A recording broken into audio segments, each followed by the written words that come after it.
Well, cool. That's we were looking through it, and I kept forgetting before going in, and not that you want to jinx yourself, but and we ended up with a recruit on campus, and our games going on, and just all the time and things to get ready. I kept forgetting to check, and probably good that we didn't. Once you start looking into some of that stuff, as far as going undefeated and whatnot, then it doesn't happen. So. Luckily, I forgot about it, and we did win both those games. But yeah, I had no idea too with what team it was. I know we figured to look when I talked to Brad afterwards is go back to the ones that had only lost 7, 8 games in the season or whatnot. So if they lost 12, it probably wasn't even an option for me to even look at. But then another thing, pretty cool to have Justin and his dad obviously in there too. That's I don't know if he even remembers that, or I probably could have asked Jason if he had that, or if he would have mentioned that after the game. He was here for Parents' Night as well, so he got to see our team accomplish something that his team did too. So, as far as the games go, we had Northern New Mexico the first night, and it was a pretty unique game. We've been in some very unique games this year with a lot of runs, a lot of this and a lot of that, and down and then up, and just different ways that we've won some games this year and lost some games. But another time with that where we played exceptionally well, I thought, in the first half, and did a lot of great things. Especially after seeing us play down there, and like we talked about that week was, whether there's a road trip or the mental toughness and all that kind of thing, but we just did not play very well down there at all. So, we talked about that all week with rebounding, gave up 18 offensive rebounds last time we played them, and that was our focus during the week. But we also gave them some time off, too, and I think that was a big part of it. I'd never given 3 days off in my life, and our guys came back that Monday to practice and did a heck of a job and just worked hard and had a good week of practice, and obviously that carried over to the games. I always threaten the guys that, you know what, never done this before, and don't make me look like an idiot, and we go lose 2 games because we give them some time off. So, it's up to you guys if you ever want this to happen again. And, of course, when we have a bunch of freshmen in the program, I think they probably say, Coach, you can give us 3 days off every week now. Look what happened. So who knows, but they did. They did what needed to be taken care of, and did a great job. But a lot of that had to do with, having a good first half.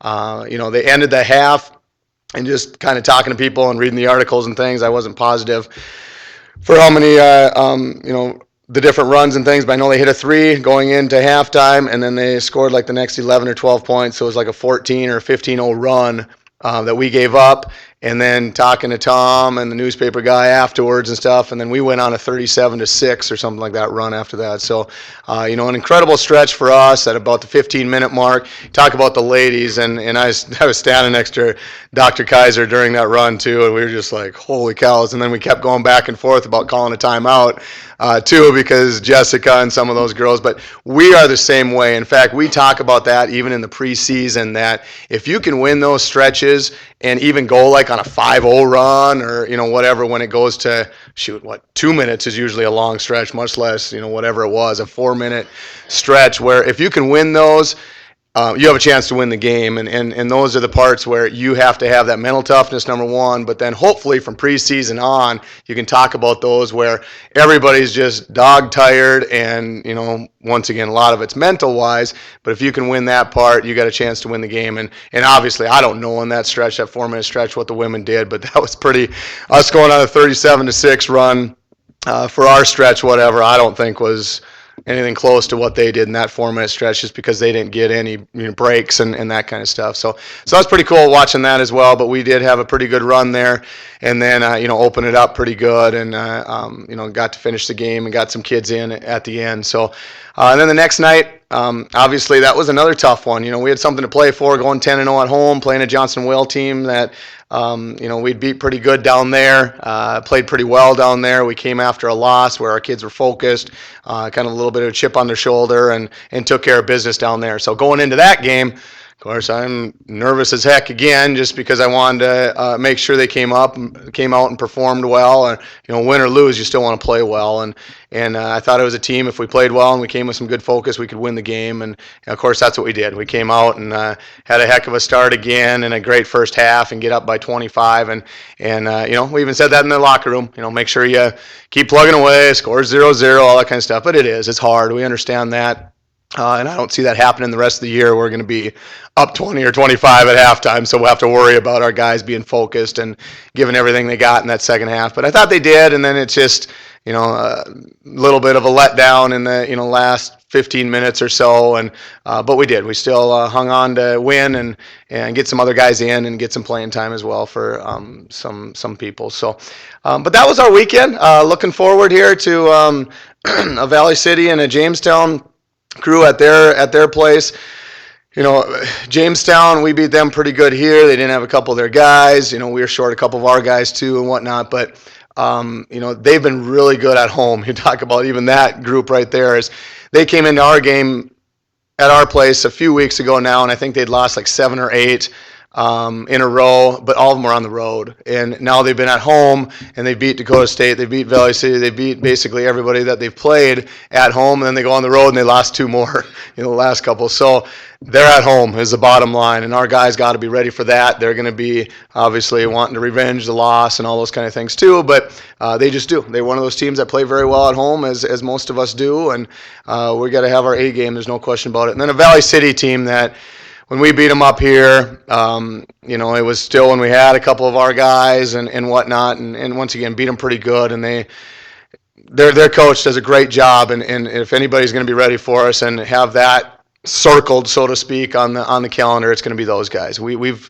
beat them and kind of had their number the last number of years, and I don't know if we're going to get a chance to play them again. It's going D2 and all that kind of stuff, but I think we've knocked them out of the playoffs, the conference race, like 5 years in a row. I mean, something just crazy. And they had the top team about 4 years ago, and they were beating us by about 10 points to start the game. And we switched an offense, and we were up 30-some, I think, in the second half. And so believe me, he's he wants to make sure they go out on a high note, and then what we did to him here. So we got to be ready. We're going to have our hands full this weekend, but we're excited about a trip, another opportunity to get a lot of young guys into the game. You talk about the scoring and stuff, and we had 2 freshmen lead us in scoring, one with 21 and one with 20 and 10 with Connor Koulis and Philip Chanelek in our first game, and then a couple sophomores too joined it in the second game with those 2. Scoring pretty well again, especially Connor. And then Kelvin Thomas finally came around after having not a very good first half and, been hurt this last few games, but the first half in the first game and going 0 for something and then scoring a bunch the second half and kind of getting himself going. So hopefully we have him full strength or, at least at about 80%. And then Andrew Riebel, 2 sophomores that did some good things for us as well. So that's kind of the recap of the weekend, recap of what's going on next weekend. Hopefully we can get a couple more. Obviously on the road, it's never easy on the road. And then we go to Adams State to play one of the top teams in the region and, top team down at in the RMAC on their home floor. And so it kind of gives us away. We played a bunch of D2s and then played some NAIs this last third of the season or so and get a chance to get back to a reality of playing a D2 on their home floor and see where we're sitting and kind of give us an idea going in to the postseason, and then of course starting out again next through the summer and then next fall. So, any questions before I bring James Dean up here? He's here for a couple minutes and get some questions answered too. Just quickly tell us the process you will go through in determining whether you redshirt Connor Koulis. Redshirt Connor Koulis. Well, we talk a lot to our red shirts and things, and the bottom line when we bring all our freshmen in, we have the same speech, the same conversation all the time is, here's the deal. When you're playing your first year, you're 18 years old, 17, a couple of our guys, but 19 at the most, and what they're going to be 4 and 5 years from now versus their first year and what they can do for our program. We just kind of leave it open. Most of our kids come in, they're all state kids, they're Mr. Basketball, scored 1,000 points in high school. They all can play, they all think they should be starters for us. So once we have our first preseason, our first practices, so we sit down and talk to them a lot, but we give them that speech to start with. He's already received that speech. We were planning on redshirting this year. He was good to go. He knew how physical it was and all those kind of things. And he found that out too once he did play this year. But the bottom line is if academically he still is going to be here year, 4 and 5 years from now, which I assume is still the case, if it's only going to be, Coach, I'm right on. I'm going to take a couple summer school classes. Then it doesn't matter. He's going to play next year. If he's going to be done in 3 years, and that could be the case too. But what we'd like to do is redshirt him because of what he could be. Well, what he is now is just incredible. I mean, there's no question about it. He's been playing as good as anybody, and averaging 20 points a game and 8 or 9 rebounds. It's tough to take those guys out of the lineup, and I guess I would say I would never do that. But since I just did this last year, it's not as big a deal. You take Mike Dietz out of the lineup too, which is our leading rebounder and scorer from the last year. So sounds crazy to sit basically your best player going into next year, but with the guys that we have coming back, it's an option, and it's crazy to think that is an option. But we've been up front with him, and just kind of play it from here that way too, because he's still going to get plenty of time next year, and he'd still be a heck of a player. But it would just be absolutely incredible to see that kid in 4 years if he had 25, another 25, 30 pounds on, and the things that he can do right now. So, but I don't know if we'd go play right now. I like winning too dang much to have him sitting on the bench too. So, it would be tough. But anything else? But we'll talk to him again, and we probably won't decide that until. In fact, next year there's a new rule where those kids can actually play in the preseason. So we might go, and then depending on injuries and that kind of thing too, we decided about 2 days before our first game this year that he was going to redshirt. Probably be the same case next year. What do you think, Tom? Do you think we should redshirt him next year? You like watching him play, don't you? I'll leave it totally Thanks. I want to see him play. I know everybody else does too. He's fun to watch out there. There you go. Yeah. Anything else? All right, real quick here, we'll bring James Dean up here. He's one of the few players in the country that has his own star in Hollywood, so it's a proud moment for him to take his picture again by that star when we were down there over break, or when we played a couple games over the holidays. And James will tell you his story and how he got here and the things he's done while he's here and what he's doing, what his plans are, and all that fun stuff. But pretty incredible kid. He came in after being at a couple other universities before he came here, and came into our program. And we talk about freshmen and the expectations of what they can get done and all this kind of stuff. And it was kind of probably a humbling experience for James the first first couple years, and for a kid to keep battling and to fight through some of it and be the kind of person he is and the kind of role model that he's been the last couple years is incredible and a big part of our program. I mean, you don't do the things that we've done this year without guys like James in the program. That obviously he's a starter and he's scoring points and he can shoot and all the great things on the floor, but just the things that our recruits come in with, and he's our best recruiter for this whole university, our basketball team, to get even some of the guys here, but then once they are here, the things that he's done with the guys, and maybe he can talk a little bit about that as well as, even working for the school. And James likes to talk even more than I do, so I don't know if that was possible, but no, he does a great job for this university, and we're proud to have him on our campus, and sounds like he's going to be here for another year or two, so he'll tell you all about that. So, James Dean.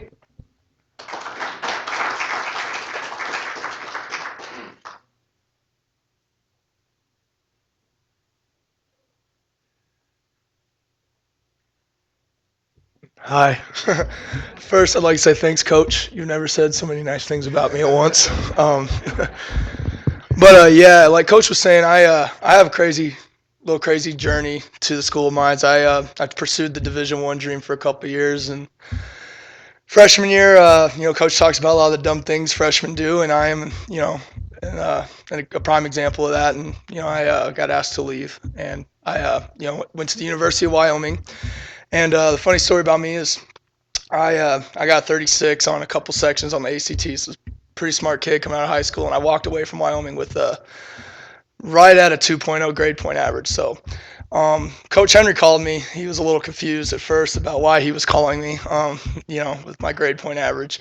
And, I had to, I talked to Coach Henry, and I talked to a couple of the administrators like Dr. Gunn, Dr. Simonson, and, and the late Dr. Wharton. about coming in and doing a better job. And now I tell all the recruits that come in here, and even the kids that come on campus that I give tours to, I tell them now that I went from a 2.0 to the first semester I was here, I got a 3.8 grade point average, and I'm rocking a 3.5 right now as an undergrad. And I've actually started my master's, and I can finally correct Coach Henry about something, and I'm not going to be here for a couple of years. I'll finish my graduate degree in December of this year. So it's kind of the story about how I got here. I decided to take a more collegiate route and focus on the things that matter, as far as school and family and friends. And, it's one thing that I really enjoy about this team here is that we are a family. We are a bunch of brothers, and I give the guys a hard time every 5 minutes. I'm yelling at somebody about something stupid. But, on the court, when we're in the middle of a game and someone gets pushed down, I'm the first guy over there helping them up. And for me, that's what this season's been about, is just trying to set an example of leadership and, what it is to be a good person, because I came in with this big baller dream and all that. And like Coach said, I had to eat a lot of humble pie, and I still eat it almost every day in practice with Coach Glenn and Coach Henry. So, for me, that's what this whole season was about. And having AJ, even still, even though he's been AJ Trenopole, sorry, even though he's been not playing with us for a couple weeks now, still having him there has been a huge help, especially for my maturity and just having a guy that's been in a leadership role since he's basically stepped foot on campus has been a big help for me with these young guys, because for these young guys, like Coach said, they come in with these high expectations of playing. And, I've been there at many different levels, and I came in as a Division I transfer and didn't play, so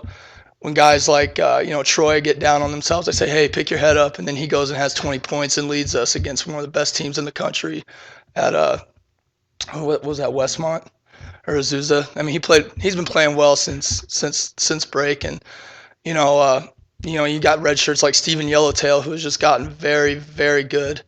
Adams Amadou, and these guys they work their butts off. And for me, that's what this whole season's been about. As far as what I'm doing though after basketball, it's been haunting me all weekend. Is what do I do? What do I do? And clearly it haunted me. I went 0 for 10 from the 3-point line the other night. So, yeah, that was a great game. But but we got the win, so really not too angry or upset about that, because we did get the win. We did go 10-0 at home, which was awesome. And Coach told me before the game, he said, make sure these guys are ready to go. And then it didn't take more than 3 plays for one of their guys to open their mouths at one of us, and we just got fired up and got ready to go. And you guys saw me and the player get into it, and you saw Calvin gets into it every game. So it's just those are good things. But as far as what I'm doing after school, I got a couple companies that I'm looking at working for. I got a couple job offers with smaller companies, specifically Sound Geothermal in Salt Lake, where I worked as an intern this summer. They want me back, but they're not really my major, which is civil engineering. So, looking at just really looking at my options and expanding things. I was talking to Coach Henry about sticking around the program for a little bit and helping out next semester or something, or because the ball does quit bouncing, and it's tough. It sucks, but it's just being around the guys is great, and being around people like this is awesome. We at the Division I level, a luncheon like this would consist of a huge auditorium, and everyone's just a face. But, I could sit here and pick every single one of you guys out, and you guys come to all of our games, and the Hard Rock Club is awesome, and it's just a really tight knit community, and I'm really grateful for getting a third chance from Coach Henry. Well, fourth or fifth, at this point. Got 2 or 3 chances with Coach Henry alone, and thankful for Dr. Kaiser bringing me back and everything like that. So, is that good enough? Any questions? Yeah. Tell us about that academic program you're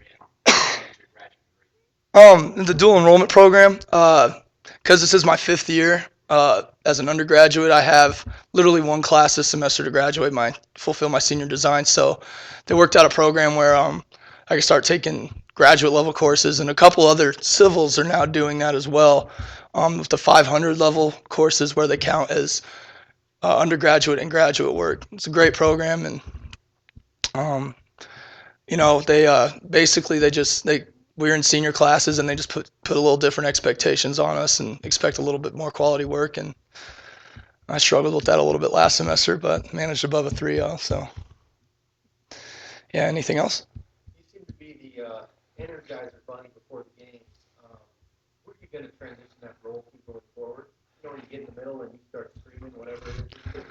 Well, it's funny because our guys are, you know, I love every single guy on the team, and I love myself too. But we're all just a bunch of goofy nerds.